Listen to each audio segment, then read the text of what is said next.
Saya semalam menerima kiriman SMS.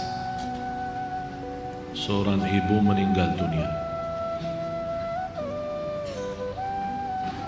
Biasa kalau kita mendengar berita ada orang meninggal dunia,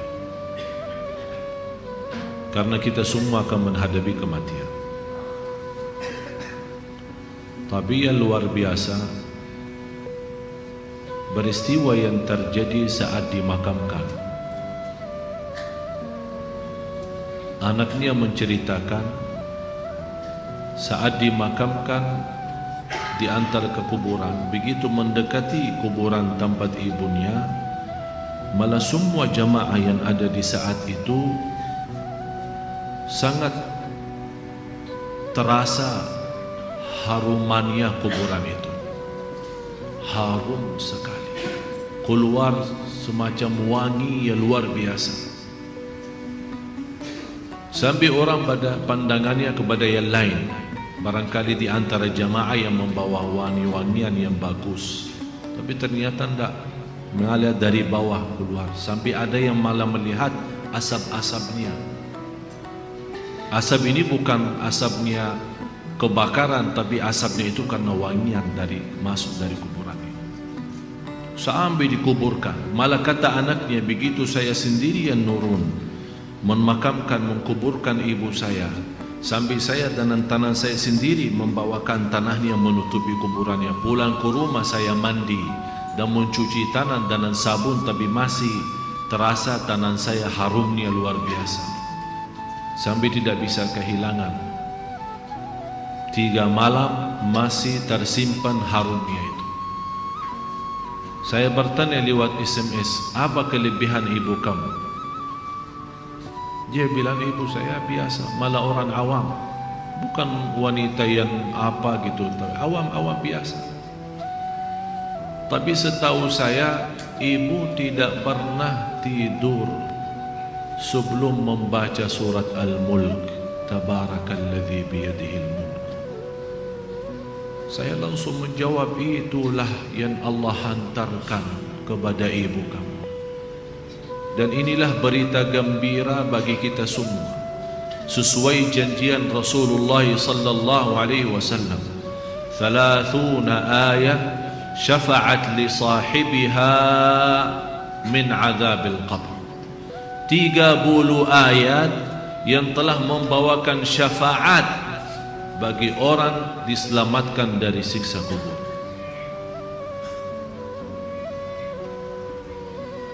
Dari situ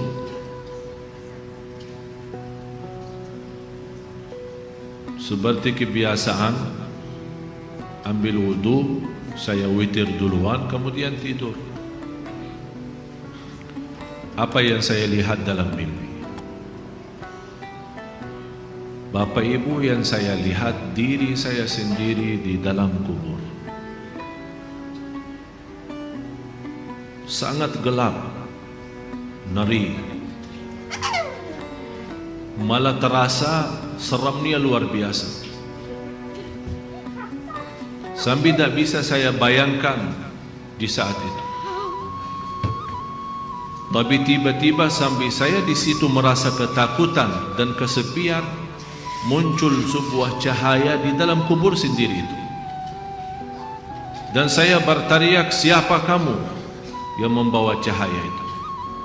Dia langsung sendiri cahaya berkata, saya surat Al-Mulk, Tabarakalladzi biyadihil mulk. Saya sendiri di malam itu tidak sempat membaca. Saya bangun kaget, saya ambil wuduk lagi dan membaca surat Al-Mulk, baru saya tidur lagi. Saya memberikan nasihat kepada semua jemaah yang hadir, tolong sampaikan pesan ini. Jangan tidur belum baca surat Tabarak, karena kita tidak tahu kapan saatnya menghadapi kematian. Bisa jadi itu tidur kita adalah tidur yang terakhir dari dunia ini. Mudah-mudahan dengan kita mengkhatamkan hari kita dengan membaca surat Al-Mulk, Allah ampuni segala dosa kita, dan Allah harumkan kuburan kita menjadi taman dari taman surga. Al-Mulk surah yang luar biasa dahsyat. Saya mohon, biarpun ibu-ibu sedang halangan tidak salat, tetap mau tidur, ambil air wudu dan baca surat Al-Mulk. Baca surat Al-Mulk. Siapapun kiainya, siapapun ustaznya, siapapun dokter yang melarang kita sebagai wanita membaca karena lagi halangan, saya sekarang berkata, ibu-ibu sedang halangan, baca surat Al-Mulk. Karena saat kematian tidak akan bisa membedakan kita lagi suci atau lagi halangan, mati-mati. Dan Allah Maha tahu niat kita. Dan lebih baik saat kita membaca sedang halangan, jangan megang Al-Quran langsung, menyentuh Al-Quran langsung, sebagaimana saya jelaskan, pakai sarung tangan atau pakai HP kita. HP kita yang isinya Al-Quran, buka surat Al-Mulk di HP kita dan kita baca. Karena di situ anda bukan megang Quran tapi megang HP. Begitulah kita rasakan. Kalau ya Allah, seandainya engkau mencabut nyawa saya di malam ini, saya sedang halangan, tapi ya Allah, saya membaca surat Al-Mulk. Niatkan, diselamatkan ya Allah dari siksa kubur. Dan harus kita yakini, kita di umur kita di dunia kubur jauh lebih panjang daripada umur kita di dunia. Bisa malah ratusan tahun. Ada yang sudah di alam kubur 1000 tahun. Ada yang lebih. Kira-kira bisa terbayang 1000 tahun. Apalagi umat yang terdahulu. Oleh karena itu jamaah sekalian, waspadalah, berhati-hatilah. Marilah kita sama-sama menjaga kebaikan itu. Karena sungguh inna rahmatallahi qaribun minal muhsinin. Sungguh rahmat Allah sangat dekat bagi orang yang berbuat baik. Sangat jarak kita menuju ke akhirat sangat dekat, sangat dekat. Malah jauh lebih dekat daripada rencana kita besok. Jarak kita ke akhirat, jarak kita masuk kubur jauh lebih dekat daripada rencana kita besok.